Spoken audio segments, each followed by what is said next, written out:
Bonjour tout le monde, aujourd'hui une nouvelle vidéo où on va parler d'immobilier. C'est un nouveau concept. Donc l'immobilier est une partie très importante du patrimoine d'un investisseur. Donc à chaque fois je vous parle de bourse, de finance, de trucs un petit peu plus techniques, parce que c'est liquide. Donc le cash qu'on a, on le met en action, et le cash qu'on n'a pas, c'est-à-dire qu'on emprunte, on achète avec de l'immobilier. Acheter de l'immobilier avec de la dette, ça revient à vendre à découvert la monnaie dans laquelle on s'endette. Je vous expliquerai ça plus tard. Mais pour l'instant, je vais vous expliquer comment fonctionne un achat immobilier en France, quels sont les frais à considérer, quelles sont les charges, qu'est-ce qu'il faut voir dans les annonces, le vocabulaire. Et bien sûr, on va faire en sorte de simuler une analyse d'annonce et voir avec des calculs où est-ce que ça va nous mener. Donc là, franchement, au pif, j'ai pris au hasard Marseille, donc j'étais là, Marseille. J'ai tapé Marseille, j'ai tapé max 85 000 euros, 1 km de la ville, c'est-à-dire dans la ville.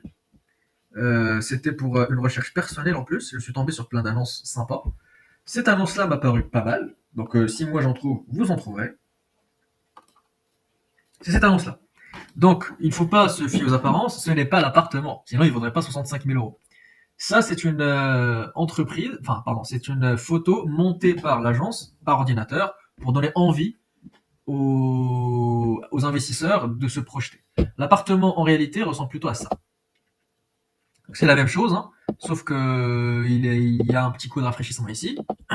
Ici, il manque la cuisine, il manque quelques petits coups de rafraîchissement.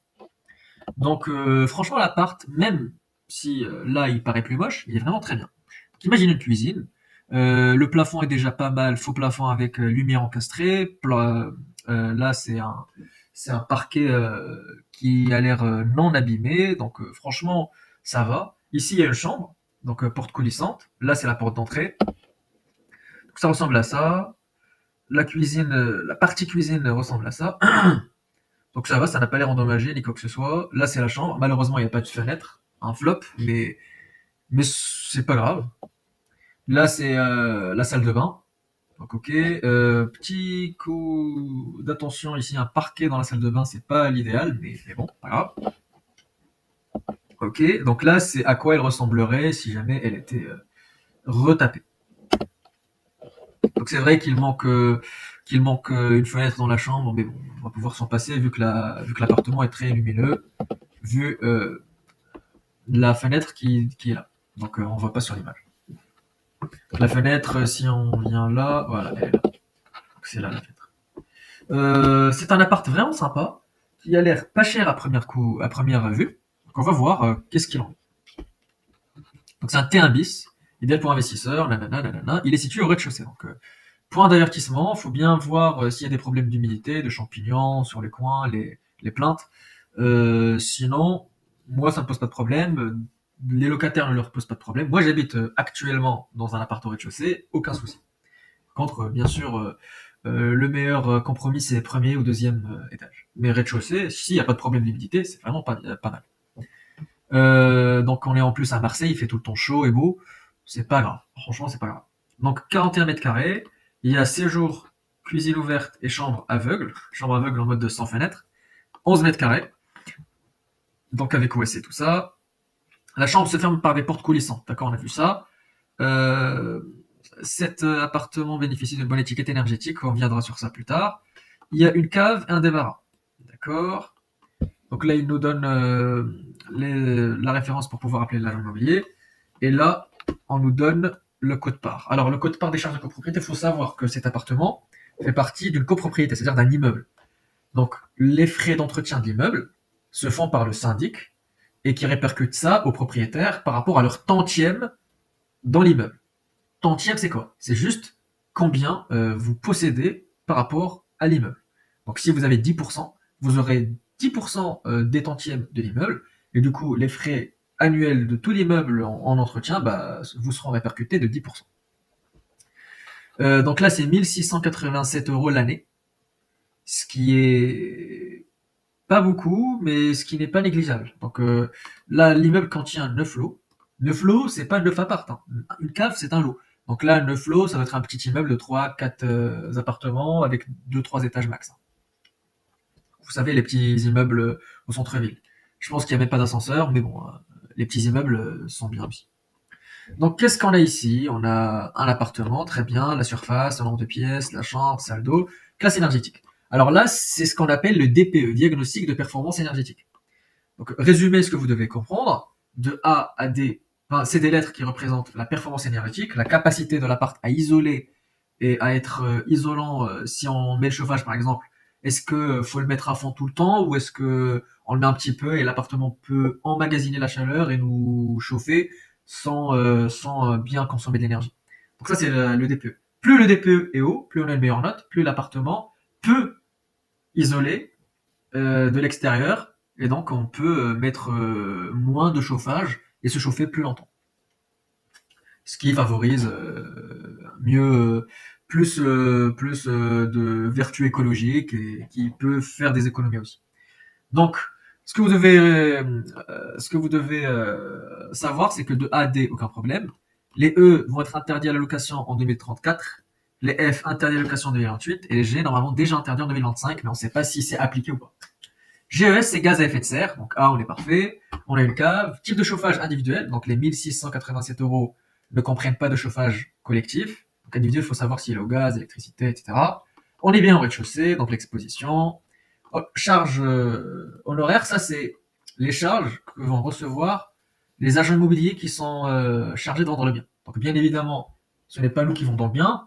Le mandat a été signé par l'agent immobilier qui a été donné par le vendeur. Donc c'est le vendeur qui va payer les charges honoraires. Par contre, l'acquéreur paye les frais de notaire. Frais de notaire environ 8% du prix. Donc, on va faire un petit calcul. Avant de faire le petit calcul, déjà, c'est au 3e arrondissement. Est-ce que vous connaissez? Moi, je suis pas vraiment de Marseille. J'y vais quelques fois. J'aime bien les calanques à côté. C'est très beau. Il fait tout le temps beau, franchement. 3e arrondissement, c'est là. On est à côté du Vieux-Port, à côté de la Basilique Notre-Dame. Franchement, il y a Marseille-Blancard ici. Il y a pas mal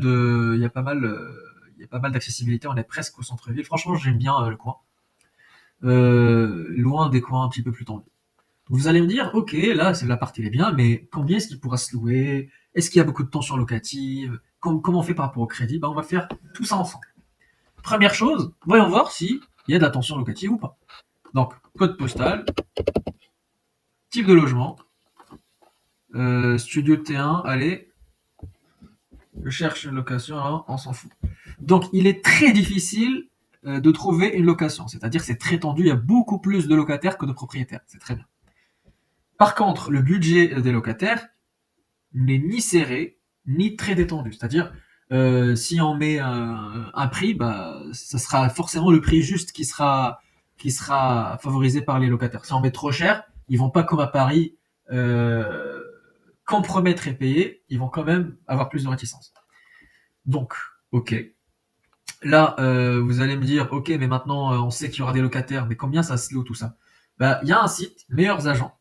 C'est un site très très bien. J'ai tapé Marseille 3e arrondissement. Ça m'a donné cette page avec le plan de l'urbanisme. Donc, le prix moyen au mètre carré. Donc là, 2000, on est déjà très sous-évalué. Regardez, là, c'est 1600 le prix affiché. On est à 2000 par rapport au marché. Bien évidemment, c'est une moyenne. Donc, on est déjà à moins 20%. Le prix au loyer au mètre carré, 15,3. On fait un petit calcul. Allez, donc on vient là. 15,3 multiplié par 41, ça nous donne 627. 627, on va pas rechigner, on va mettre 630. 630, c'est le loyer potentiel avec lequel on pourra louer. Si on vient, là, je suis venu sur cette page, j'ai mis location Marseille 3e arrondissement. Voilà les prix qui sont proposés sur le marché. Donc, on a des apparts à proximité à 690, plus petits, à 1000, légèrement plus grands, dernier étage en plus, 830, plus petits. Franchement, on a des prix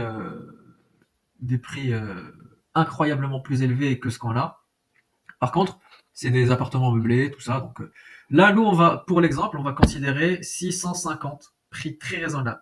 D'accord? 650 euros. Donc on pourra louer ce truc à 650 euros, bien évidemment après avoir mis une cuisine et quelques petits meubles.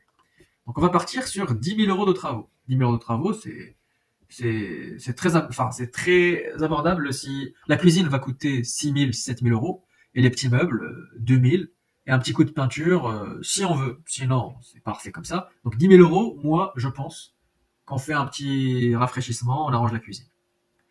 Avec des petits meubles, évidemment.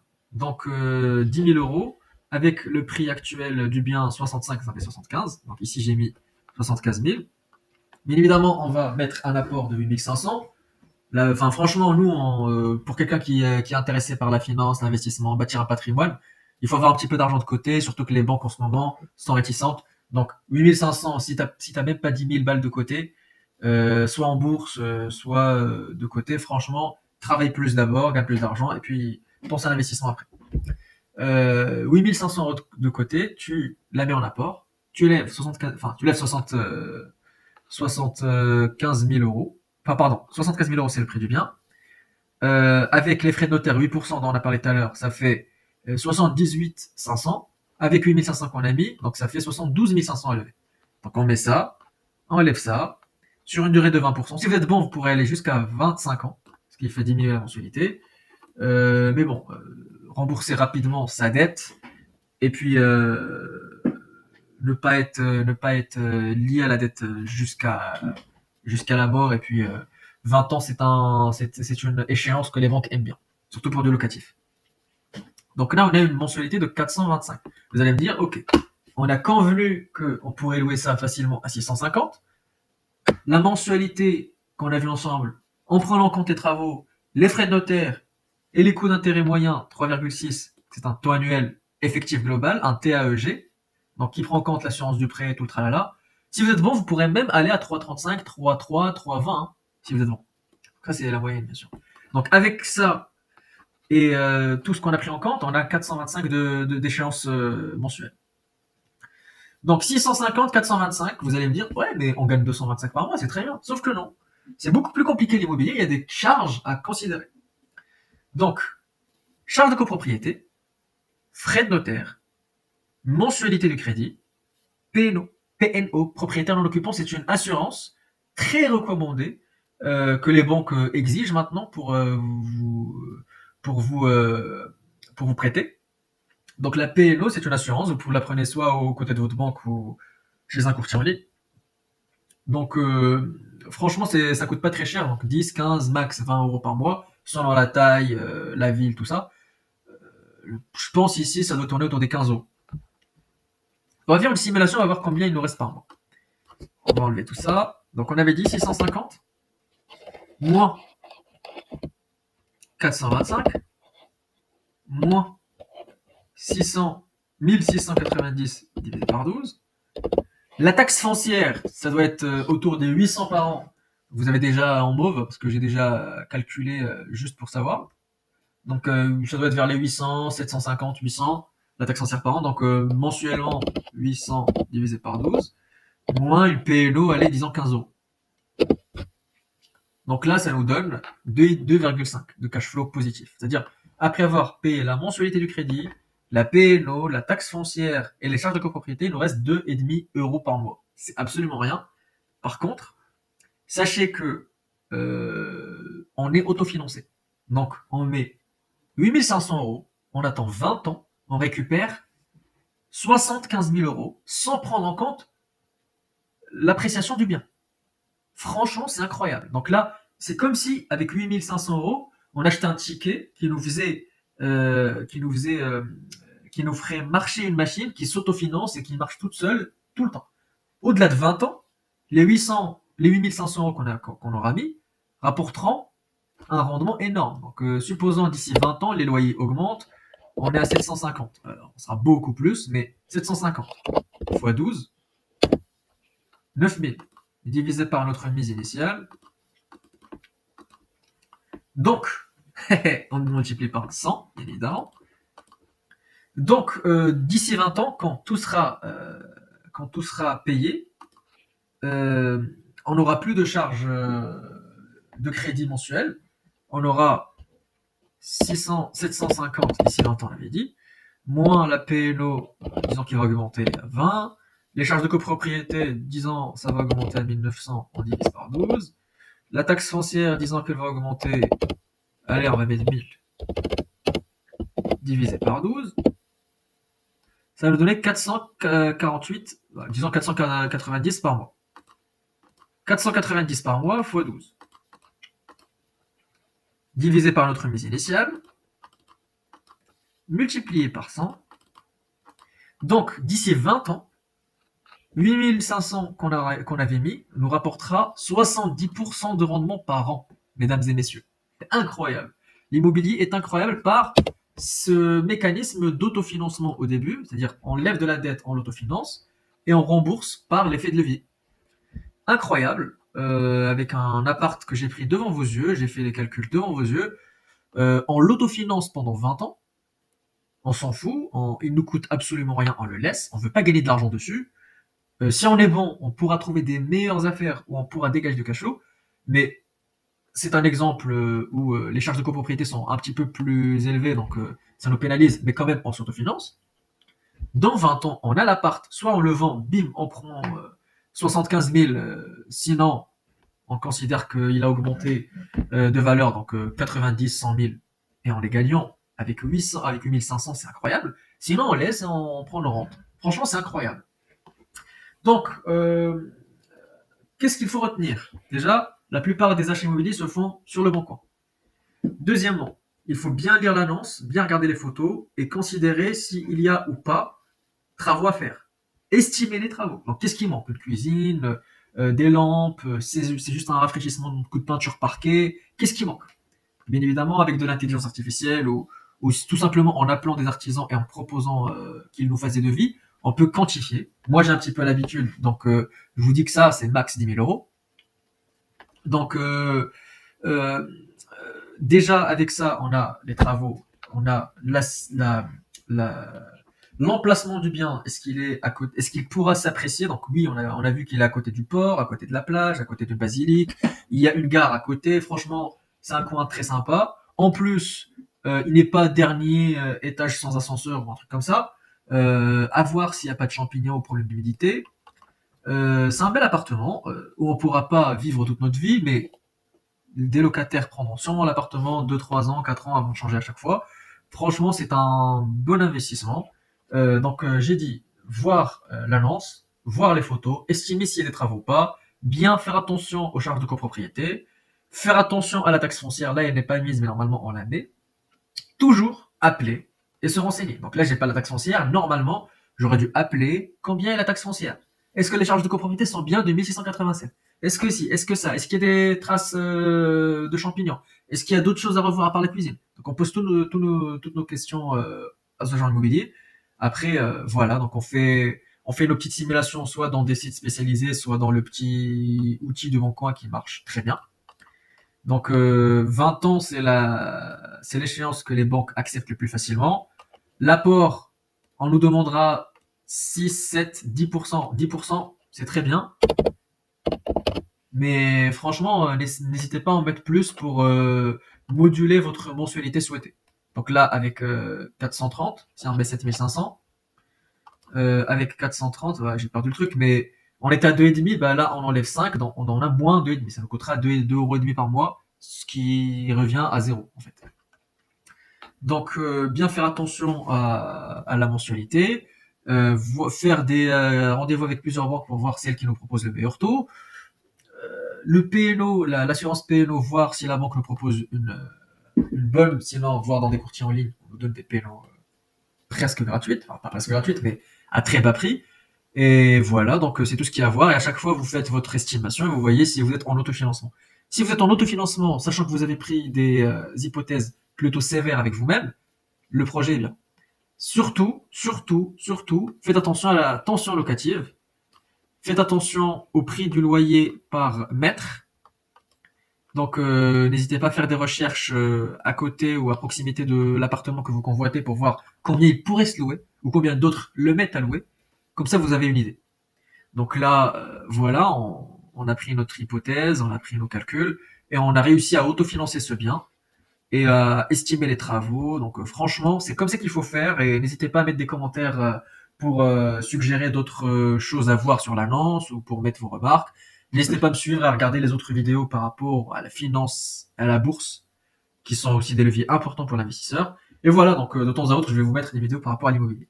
Merci à tous, bonne journée et au revoir.